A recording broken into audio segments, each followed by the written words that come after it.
El Señor esté con vosotros.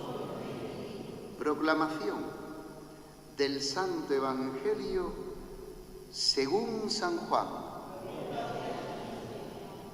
Se acercaba la Pascua de los judíos y Jesús subió a Jerusalén y encontró en el templo a los vendedores de bueyes, ovejas y palomas y a los cambistas sentados, y haciendo un azote de cordeles, los echó a todos del templo, ovejas y bueyes, y a los cambistas les esparció las monedas y les volcó las mesas, y a los que vendían palomas les dijo: quitad esto de aquí, no convirtáis en un mercado la casa de mi Padre.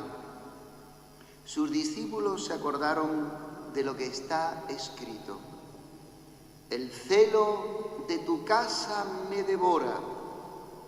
Entonces intervinieron los judíos y le preguntaron: ¿qué signos nos muestras para obrar así? Jesús contestó: destruid este templo y en 3 días lo levantaré. Los judíos replicaron: 46 años ha costado construir este templo y tú lo vas a levantar en 3 días.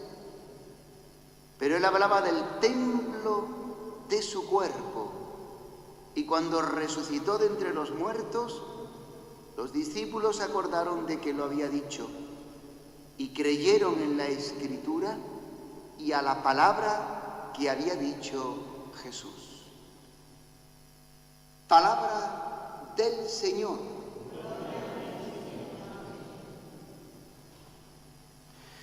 Qué maravilla, hermanos, en este día que la Iglesia nos ponga esta liturgia delante de nosotros para poder vivir esta liturgia, ser el templo del Espíritu Santo en este día de la dedicación de San Juan de Letrán.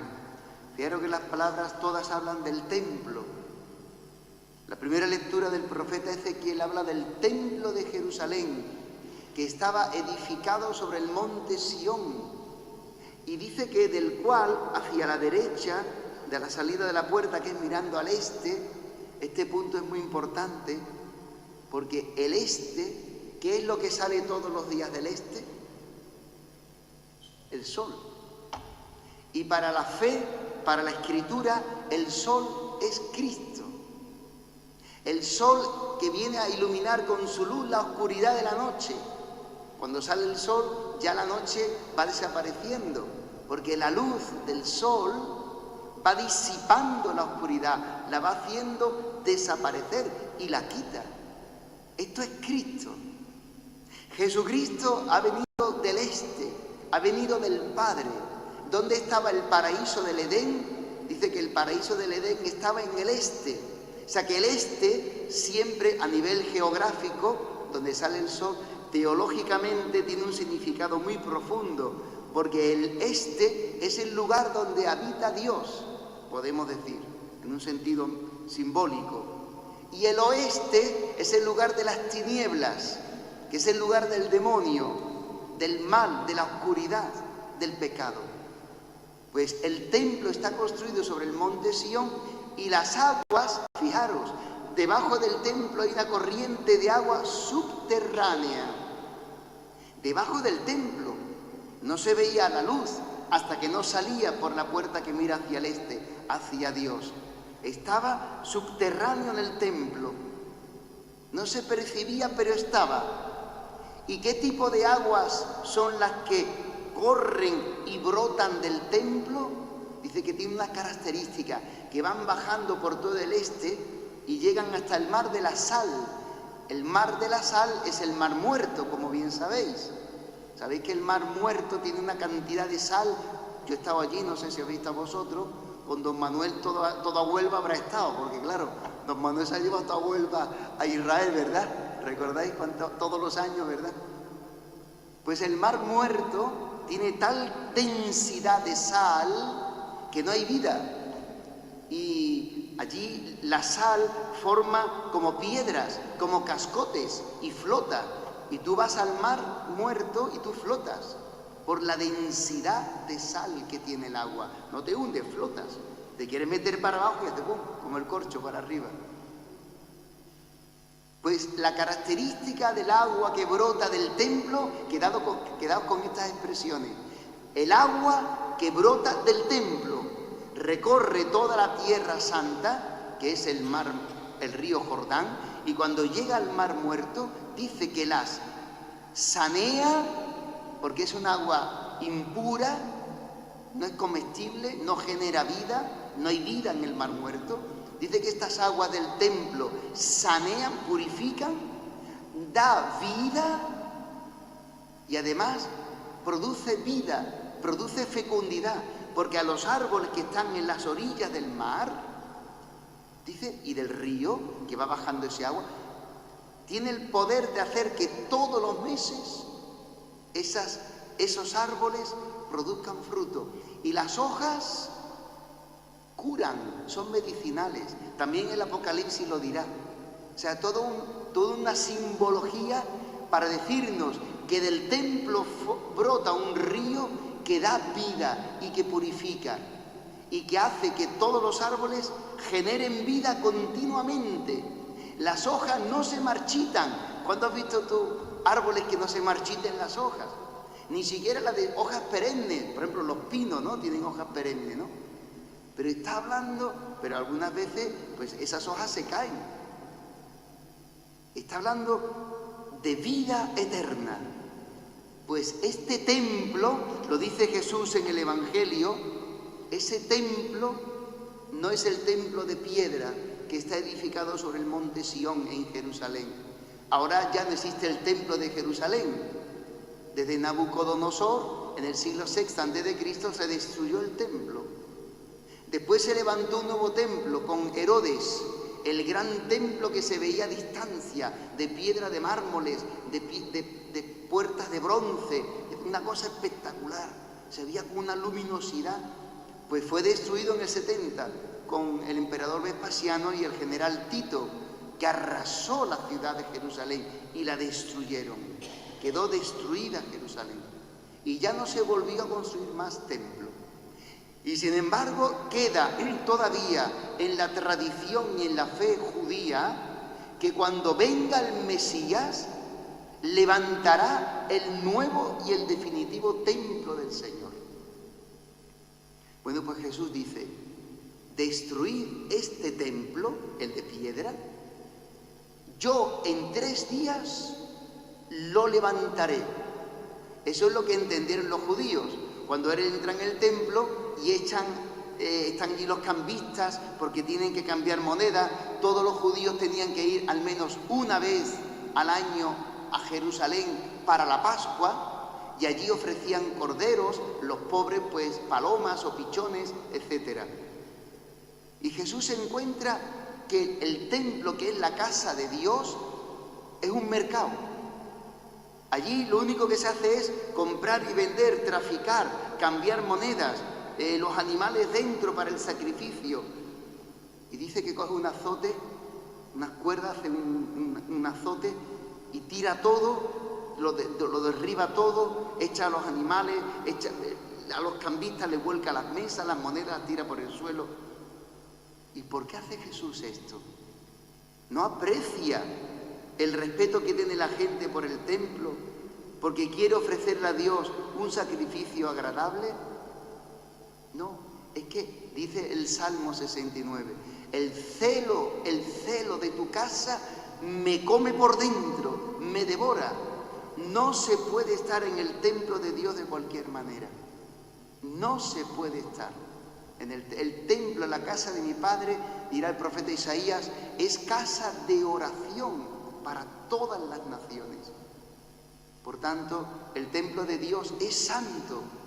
No se puede hacer cualquier cosa en la casa de Dios, porque es para la oración. Entonces a Jesús eso le quema por dentro, le entra una santa ira y vuelca todo y lo tira todo por tierra. Entonces los judíos se molestan, se enfadan con él y le preguntan, oye, ¿tú por qué haces estas cosas?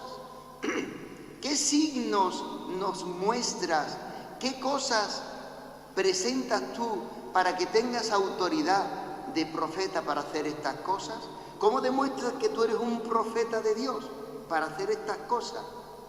Porque está haciendo daño. Y Jesús dirá, destruid este templo, habla del templo con mayúsculas, destruid este templo y en 3 días lo levantaré, lo reedificaré. Y se burlan de él, porque dice, pero hombre, ¿tú estás tonto? Este templo, nuestros padres tardaron 46 años en levantarlo. Y tú en 3 días lo vas a levantar. ¿Pero quién te crees tú? ¿Tú eres un mago? ¿Tú quién eres? ¿Tú haces magia? ¿Tú cómo? ¿Usted que tiene un ejército de albañiles? ¿Cómo que en 3 días? Y dice San Juan, dice, pero él hablaba del templo de su cuerpo. O sea que Jesús está diciendo, el verdadero templo de Dios no son las piedras, no son los ladrillos. Esto es un lugar de reunión, santificado, consagrado, muy bien. Pero el verdadero templo soy yo. Yo soy el templo de Dios. Y vosotros unidos a mí, a los cristianos, como dirá San Pablo, yo soy la cabeza de un cuerpo, vosotros sois el cuerpo de Jesucristo, dice San Pablo. Por tanto, vosotros sois el templo de Dios, el edificio de Dios. Y además lo hace con una pregunta. ¿No sabéis que sois templo de Dios y que el Espíritu de Dios habita en vosotros? Pero San Pablo no lo dice solo en un sentido individualista. O sea que tú eres templo de Dios, la otra es templo de Dios, el otro, yo soy templo. No en el sentido individualista, sino en el sentido comunitario. Vosotros sois la comunidad cristiana y en medio de la comunidad cristiana está Dios, el Espíritu de Dios, que es ese agua subterránea que decía yo al principio que hablaba el profeta Ezequiel.